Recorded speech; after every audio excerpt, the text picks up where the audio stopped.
How's it going, party people? Welcome back to my channel. My name is Shannon.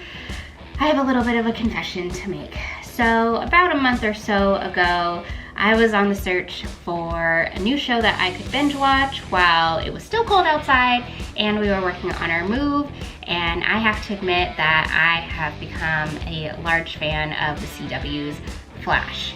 My boyfriend had been suggesting the show to me for quite some time, and I had been pushing it to the side because A, it didn't seem to meet my expectations for impractical teen dramas that you see on the CW, and it felt like I was kind of betraying a little part of myself that had been fully immersed in the Marvel universe for the past decade. You know, gave the show about 3-4 seasons, and I have to admit that I was fully invested. After we had caught up to The Flash in its current season, we spent an evening watching Zack Snyder's Justice League, and I feel like with all of this, I was really left wanting more DC content. So you might be asking yourself, what does this have to do with the review today? And I promise you, it is related, because in my search for more DC content, I wasn't looking for something kind of heavy or fighting style like Marvel versus DC Clash of the Heroes or Injustice or any of those types of games. But anyway, I was looking for something a little more cute but still invested in the DC characters. This is when I came across LEGO's DC Super-Villains. Like, I just immediately was drawn to the game, maybe in part because it just looks really fun and hip, I don't know. So that's essentially what I'm gonna talk about today. If you like today's video, be sure to give it a thumbs up and subscribe so that you can stay up to date on the Sailor single player channel. I think I've rambled long enough, so let's get into this review of LEGO DC Super-Villains. So right off the bat, I had a blast playing LEGO DC Super-Villains. The energy of the game matched my expectation of 2016 Suicide Squad with its pop rock feel and just here for a fun aesthetic. However, unlike Suicide Squad, instead of walking out of the theater bummed out and confused, I was pretty hyped and satisfied once the game finished. To start off, you'll create your own villain rookie that will join you throughout your criminal adventure. I enjoyed the opportunity to create my own supervillain and have her take part in the dense story played throughout the game, and the ability to really customize the character. I mean, it's probably safe to say I didn't really have a vision for my character, and by the looks of her mismatched parts and interesting costume. Who designed your costume? It's probably safe to say I was a little overwhelmed with the clothing options and had a hard time settling on one type of image. But that's okay. My girl was ready for some crimin' and was excited to join her new posse of supervillains. Throughout the game, you'll also have the opportunity to try out each villain's special abilities and tag those onto your character, which will become helpful later on in the game. Essentially, I didn't become too bored with my character with their limited abilities in the get-go since we tagged on new abilities later on in the game. I will note, however, that as rad as my character was, I did lean into playing as one of the supervillains a little bit more than my actual character. For me, this was kind of a pro though, because one of the things I really enjoyed was the ability to play multiple characters and getting to know their special abilities and in general how they operate in the game. Some fly, some don't, some shoot lasers, while others just like to play pranks on the other NPCs. I really liked the variety and uniqueness of each character and the ability to swap out between them as I worked through each level. Honestly, at the end of the day though, who wouldn't get a kick out of rolling through the streets of Metropolis as Harley Quinn, or testing out your botanical skills as Poison Ivy, all while solving mini puzzles as Lex Luthor. Quick side note though, not all the villains are treated equally in the game, however. During my first playthrough, each level is pre-programmed with the villains you'll need to complete the level, and you'll find you're using certain villains a little more than others. Maybe semi-spoiler, maybe not, but for my King Shark fans out there, myself included, don't expect much from the character. I'm just letting you know now so you're not disappointed down the road by his brief appearance. Not a big deal by any mean, even though King Shark does deserve a larger appearance. I did just fine playing as the other characters and was able to look past the shade that LEGO threw his way.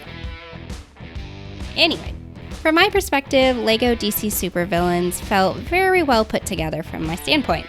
I greatly enjoyed the story mode and felt the campaign was written pretty well considering I had very little, if any, expectation from the LEGO franchise.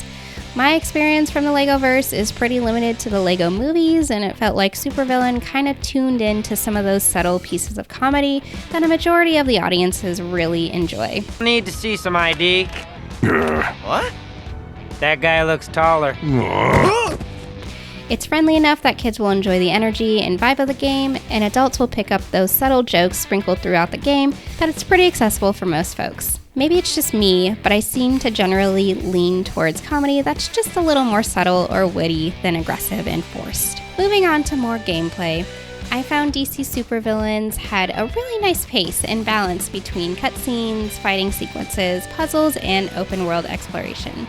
Now, I didn't dive too much into the open world, but I did like that I had the opportunity to explore Metropolis and its neighboring spots like the swamp being available for folks to move around in. You'll find that the map also has mini missions players can partake in if you need a break from the main story or if you just want to be out exploring and whatnot. Aside from the open world, the campaign itself is also pretty linear. Players will be introduced to the map and progress through the story from cutscenes. In between the scenes, players will move about the map and come across some fighting sequences and simple puzzles that require the villains to solve or work their way through. Something to note as you move about the map is essentially every step of the level is laid out for you. It seemed like in my experience, the tutorial system never really turned off.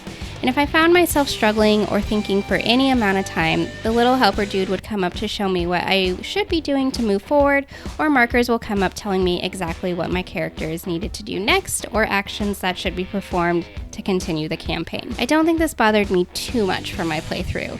I think in part it kept my pace consistent throughout the game because I wasn't really allowed the opportunity to be stuck at a puzzle for too long or a map to get bored or frustrated. I will admit though, it is a lot of hand-holding, and that may be annoying for some players. Again, for me, I was more entranced by the numerous characters and energy of the game to give it too much notice. I'm willing to guess you can turn this feature off, but I probably just didn't figure it out. Another thing to kind of note about the game is the general demographic for Super-Villains, and I'm guessing the Lego game franchise in general. In that, I think the game is really geared towards a younger audience, at least in terms of gameplay. What I mean is that the puzzles, combat, and general feel of the game is anything but challenging. It's fun and lighthearted, and had a really nice energetic vibe that I really enjoyed. I don't want folks coming into the game thinking the mechanics are too simple and the puzzles and maps are just a little too repetitive, because at the end of the day, the game is for a younger audience.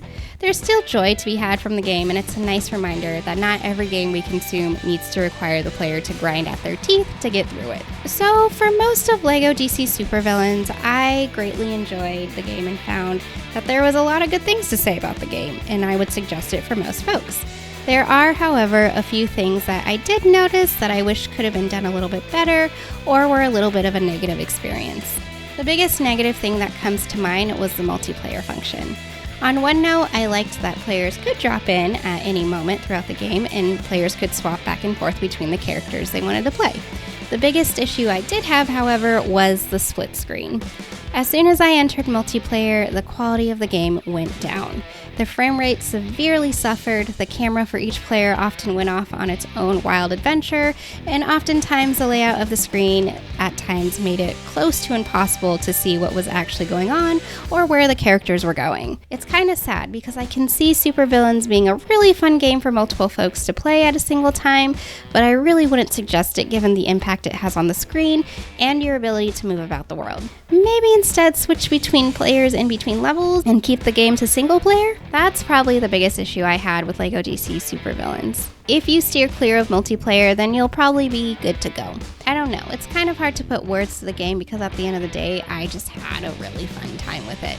I really appreciated how dense the character library was, and given the amount of lore there is in the DC universe, I was still able to follow along and take something away from the game. Even though my DC knowledge is kind of limited to CW show mashup and whatever project Zack Snyder throws into the streamingverse, best believe I am looking forward to King Shark's appearance in the upcoming Suicide Squad, however. Sorry, just a random thought. Yep, so that's essentially it. Would I suggest the game for folks? Absolutely! The game itself isn't too long, maybe 20 hours or so, depending on how much time you spend on the open world, and if you go back to fully complete each level. While the game is geared towards a younger audience, I think folks will still enjoy the campaign and get a kick out of the performance from each character. some of which include Mark Hamill as the Joker and Tara Strong as Harley Quinn. The comedy and feel for the game is also something I think audiences will enjoy regardless of age.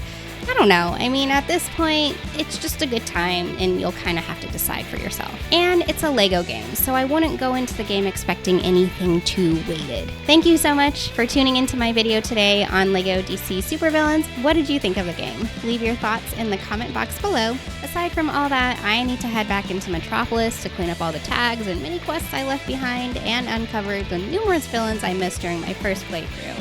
Thank you so much for tuning in, and I will see you guys next time for the next video. Bye!